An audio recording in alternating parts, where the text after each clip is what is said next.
Hi everyone. Been getting some Hello, it's like Magician Girl. Please subscribe to Stackz Gaming. Stackz Gaming, the previous tournament, not the Toys for Tots one, but the one previous to that, which was the Champions tournament at that point, was a fun gig. This is my Dragunity profile deck. This one is actually second place. My only loss was actually the loss against the final match, which was against Flunderies. So I'll go forward, and then anything else we'll see from there. So for starters, we have three Dragunity Remises. Remus, core card of the deck, gets either Ravines, comes out and goes into my Synchros. Really good card, really good niche, 2-star Wind Dragon. After that, we have two Legatus. Some people like to do three, I keep it at two. It's been pretty solid, and then I'll always be able to search between Ravine and such, or if I just draw into it at that point. Now we got Dragunity Phalanx. Phalanx has been always a toolbox card for Dragunities in general. It was more mainstream with Ducks, but even in this style, I'm able to use it with Masillivan and all that, so I only run just one. Speaking of Dragunity Armor Masillivan, I only run one as well. But really good card, works with Phalanx, goes into Borreload Savage or anything else I might need to do, even just to link off into some of my other targets and such. Going forward, we got two Dragunity Gisarme. This is the 3-star that came out in Ghost from the Past. Gisarme, normal summon, you get to choose a level 4 or lower wing beast or dragon type wind monster from your graveyard and bring it onto the board. So pretty much I could either use it to go with another dragon to link off, or I could go with a wing beast to synchro. Either way, it's been really solid. Now we got Dragunity Arma Grant. This card, from beginning to mid to late game, this card has always been strong. Being able to banish two either wing beasts or dragons and or. It's always going to keep coming out. Whatever it destroys by battle, it's going to equip to it, and then you could even use Dragunity Glow to unattach it later. Blackwing Zephyros. This card's been in the deck for years upon years. This card is like veteran to this deck, and it's always going to be good. It bounces back the Ravine, bring itself out, play back the Ravine, and it just refreshes the target. Always. For 400 damage, that's nothing major. One Samsara Dragon. Samsara has been really good with the newer make from Ghost from the Past and all that. Samsara is usually always going to banish itself from the graveyard to be able to add a level 5 or higher dragon type monster and all that. So I use it for Masillivan and go into combo extending. Great for plays all in all. Red Ice Darkness Metal, even with the errata change, it's been pretty solid. Red Ice Darkness Metal is always going to be able to bring back at least one dragon and use it for Gaydurg, so that way I'm able to go into Crystal Wing while still having Borreload Savage. Always a main deck header. Mist Valley Baby Rock, same thing. Redem brings back the Gaydurg. Gaydurg is going to add Baby Rock from deck to hand. Then pitch Baby Rock, and I'm going to have it synchro into a Crystal Wing, so that one-off always comes in handy. Tempest, one of the only dragon rulers that's actually off the ban list, but at 1, so it's always going to be little checked in play. Only 1, it's still really good. I Gold Star could get Remus, I Gold Star could get another target, always gets me what I need, or I could bring it out to do other stuff as well. Kyokamiro Drago, this card has been pulling this deck a lot of times, especially against Chaos metas. It's like, as long as this card is on the board, neither player can special summon lights or darks. As a 1900 beat stick with its only requirement is me revealing a dragon at the end of my turns, really strong. Most light and dark decks can't really do too well, especially if they special summon for it. A new tech, Fallen Valdaz. In the last few times I've been teching this at either 1 or 2, right now 1's felt like the stronger. Bringing it out as when Seal tributes itself on my opponent's turn to bounce one of my opponent's cards. Bring out Fallen Valdaz, since it's special summon, the effect goes off, discard a card, fuse with one of my opponent's targets, and I'm able to get either a Mirror Jade or something else that just really niches my plays. This one was newer for my deck, and I know technically most people say, oh, Barrier Statue, that makes sense. I was like, I really didn't feel good for that, but Swallow's Nest was one of those cards that actually made me play it better now, because I could use Swallow's Nest to tribute Zephyros or Legatus to go into him, and vice versa at that point, so it all works out really well. Then we got two Bistia Juice Worms. This one's one of the newer cards that had came out from the more recent sets. It's Bistia. Like anything that's light or dark and grays, if my opponent has a monster, it's going to quickly come out. And then once it goes from field to grave, it's going to send a special summon monster to the grave, so it's not destroying. On top of that, it's banishing a light and dark that my opponent has in their graveyard that they might be able to use later. So all around great card. Two of them is like a DD Crow hand trap, been very solid. Now we have two Ghost Spells in Haunted Mansions. Ghost Spell, it's just like the Ash in the sense where it affects grave plays, and with Terra Element Ishizu decks, their whole setup is to send from grave either to board or to deck. And it's like this will neutralize most plays, so it comes in handy at 2 right now, but eventually later might adjust that, but so far been great at 2. Ghost Ogre and Snow Rabbit. This one has been very niche against field spells or anything on board. It'll pop the card. It may not be able to negate the effect, but it can pseudo negate. Like if you're popping a field spell and stuff like that that's on the board that has to remain to be able to do its effect, it's pretty much neutralizing all that and such.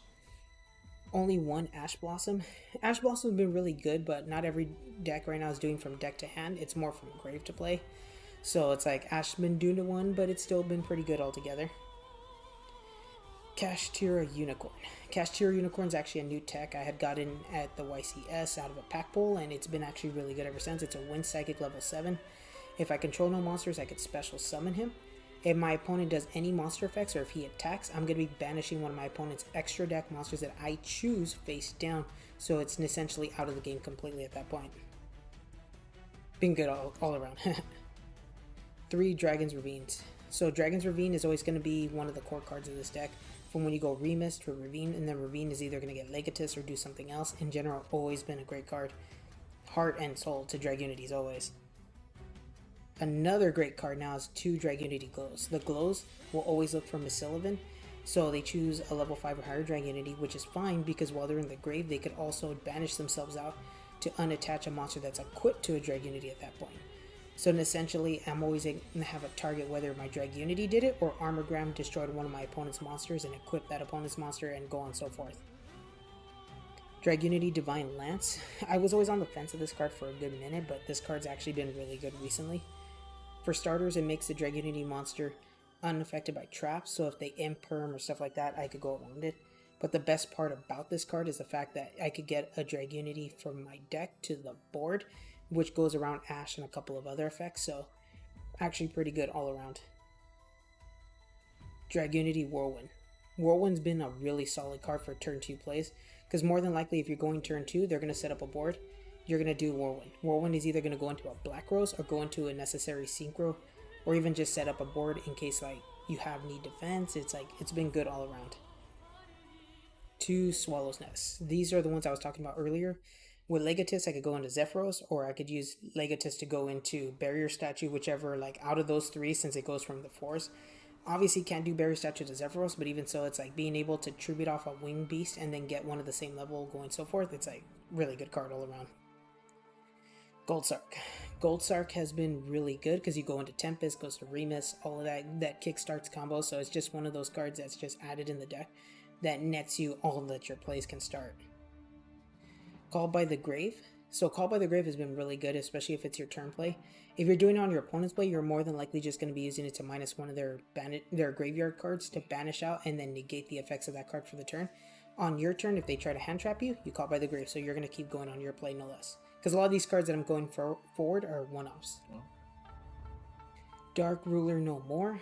Great card. I'm only running 1 in the deck, but all it takes is 1 because if my opponent has a full board, Dark Ruler No More, more than likely all their stuff gets negated. Even if there's stuff in their grave or hand can be activated, Ruler No More cuts down the board. Harpy's Feather Duster hits the back row.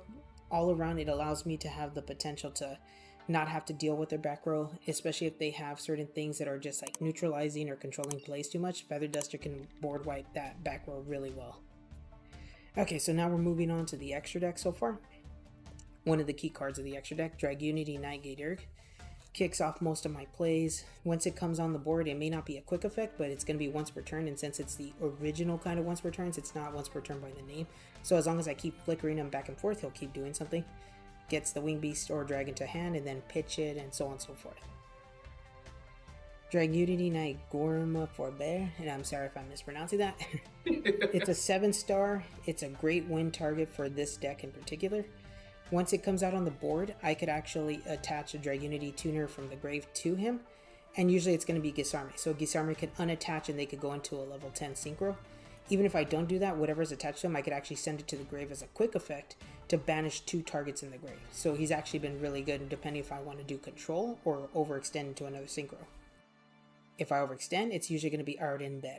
Ardenber is actually really good because it's like the Crystal Wing, but instead of destroying, it banishes.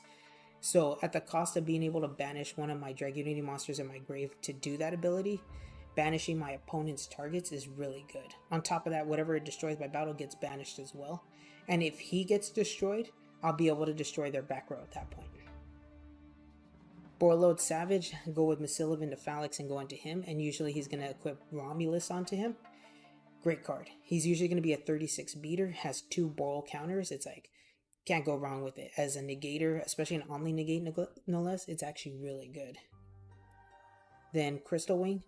Crystal Wing is just one of those classic pseudo Dragunity monsters because it's literally an 8-star wind dragon. Like, if it wasn't Dragunity, it's indoctrinated for the most part. Being able to negate one of my opponent's monster effects, and then once it's destroyed, he gets the attack. On top of that, if he battles with a level 5 or higher monster, he'll gain that attack to his own. He's always going to outpower anything level based. So like Psychic and Punisher, like most things you'll see in general at that point. Heretic Dragon King of Atum.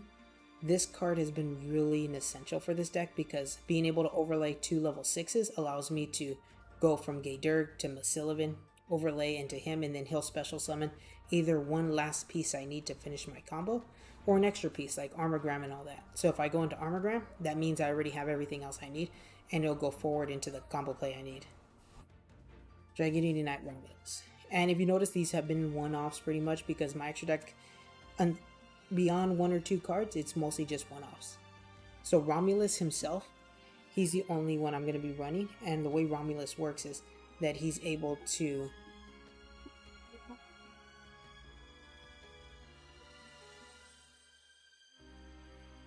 no worries. So okay, Dragunity Knight Romulus, the way he works is he'll give me my search for Dragon's Ravine, but he's always mostly going to be used for Dragunity Glow. Dragunity Glow is going to be the card that adds to my hand, use it, searches for Mesillivan, and then Mesillivan, when it gets Gaydurg, I'm going to unattach it and all that. So pretty much sets up my plays pretty much for going forward. Next card's going to be Heretic Seal of the Heavenly Spears. I run 2 of that one. 2 because 2 dragon monsters is really easy to set up. And honestly, it's just really strong. During my opponent's turn, I could tribute it. And when it's tributed, I could bounce a card my opponent controls. And then if it's tributed in general, it goes for the effect of being able to special summon a dragon from the deck to the board. Even though it's going to be a 0/0, I'm most likely going to get like Fallen About Baz, which is going to fuse into one of my opponent's monsters. Or I'm just going to get Kyokamera Dragon and cut off lights and darks. Twin Triangle Dragon has been pretty good. Gisarme goes into Phalanx or Remus, and then I'm able to link them off into him since they're level 4 or lower.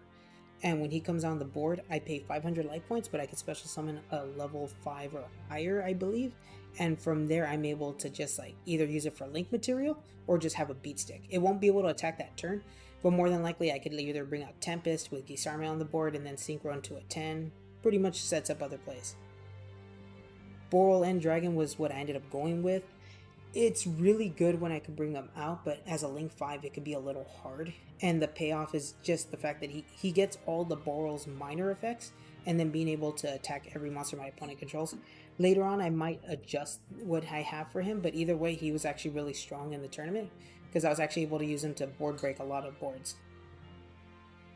Speaking of board breaks, Black Rose at 1 has been really good because with Dragunity Whirlwind, I'm able to summon Gisarme and then Legatus synchro into a 7, Black Rose the board, and then usually it clears like heavy, bad, negative conditions like either Dark Law or other stuff that I've seen on the board randomly at times.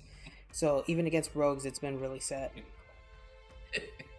Then I got Mirror Jade. Mirror Jade with Fallen Valbaz. If my opponent does anything from the extra deck for the most part, Mirror Jade is going to be the outcome where I bounced one of their other targets, fused with their last target. I get a Mirror Jade from it, and been good so far. So as the additional one-off, I would actually put Titan, Ash Dragon, because Ash Dragon I could actually fuse into if I ever choose to go that route, especially if I need to outpower something and it's unaffected by monster effects for that turn and all that, so pretty good. The trade-off is it's only extra deck monsters, but still, like, Titan could actually come off pretty strong in some situations. The last one of the extra deck is going to be Starving Venom Fusion Dragon. Takes 2 darks on the board. Fallen Valbaz once it's no more specials. It's a dark itself, so I'm going to either fuse it with one of my opponent's darks. It's going to be there just to like either take the hit, because it could actually take this attack of a special summon monster my opponent controls, or just be a beater at point. So it's like it always comes in handy one way or another. So that comes out to be my deck profile. Been fun explaining how the event went. Like I said, got second place. First deck I played against was Heroes. Second deck I played against was, I believe, Blue Eyes. Third, it's already been like some time since the event, but all around, like, I really did enjoy myself. And last deck that beat me was Flunderies, but still, being able to go second was pretty good altogether. How many is in the main deck? In the main deck is 40. I always keep it at 40 just because I prefer to keep it at 40. Just because I don't want to. I know with Terra Elements Ishizu, people have been pushing their deck count so they don't mill out. And I get that. That makes sense. But not me. I like to keep everything thin to the point where I could get where I need to go. And so far, it's been working out for me. Okay. You say Flunderies were your only like bad matchup?